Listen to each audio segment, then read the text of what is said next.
ثقافتوں اور عقائد کے ساتھ بہرے پرسکون شہر میں یوسف نامی ایک مسلمان باپ اور اس کا نوجوان بیٹا سمیر رہتے تھے۔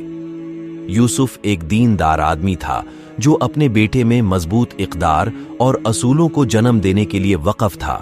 ہر روز یوسف اور سمیر مقامی مسجد میں نماز پڑھنے اور روحانی رہنمائی حاصل کرنے کے لیے جاتے تھے۔ وہ ایک ساتھ بیٹھتے، پیچیدہ طریقے سے بنے ہوئے نمازی قالینوں پر بیٹھ جاتے، ان کے دل عبادت میں متحد تھے۔ یوسف اپنے بیٹے کو اسلام کی تعلیمات کو نرمی سے سمجھاتا، سمیر کے سوالوں کا تحمل اور احتیاط سے جواب دیتا۔ یوسف اور سمیر کو ادب سے گہری محبت تھی۔ ان کے گھر میں چہوٹی کتابوں کی الماری ناولوں، شاعری اور یقیناً قرآن کے ایک بہترین مجموعے سے لیس تھی۔ سمیر پڑھنے کا شوقین تھا اور یوسف نے اپنے بیٹے کے جذبے کی حوصلہ افزائی کی، یہ مانتے ہوئے کہ علم اور سمجھ ایک مکمل زندگی گزارنے کی کلید ہے۔ موسم گرما کی ایک شام یوسف نے سمیر کو نبی کریم علیہ السلام کی زندگی پر ایک کتاب پڑھتے ہوئے پایا۔ سمیر کی دلچسپی دیکھ کر یوسف اس کے پاس بیٹھ گیا اور نبی کریم علیہ السلام کی حکمت اور شفقت کے قصے سنانے لگا۔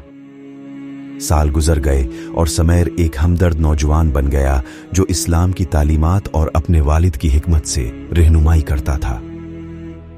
ایک ساتھ انہوں نے ایک ایسی دنیا کے چیلنجوں کا سامنا کیا جو اکثر ان کے عقیدے کو غلط سمجھتے تھے، لیکن ان کے اٹل بندھن اور مشترکہ اقدار نے انہیں مضبوط رکھا۔ ایک دن سمیر اپنے والد کے پاس درخواست لے کر پہنچا۔ اس نے کہا، ابا میں ایک مقامی کمیونٹی سینٹر میں رضاکارانہ طور پر کام کرنا چاہتا ہوں، ضرورت مندوں کی مدد کرنا چاہتا ہوں۔ اسلام ہمیں یہی سکھاتا ہے۔ اپنے بیٹے کو گلے لگاتے ہی یوسف کی آنکھیں فخر سے نم ہو گئیں۔ تم نے ہمارے ایمان کا اصل جوہر سمجھ لیا ہے، سمیر میں ہر قدم پر تمہارے ساتھ ہوں۔ اور اس طرح یوسف اور سمیر نے ایک باپ اور بیٹے کے طور پر اپنا سفر جاری رکھا، نہ صرف اپنے عقیدے پر عمل کیا بلکہ اسے احسان اور خدمت کے کاموں میں بھی گزارا۔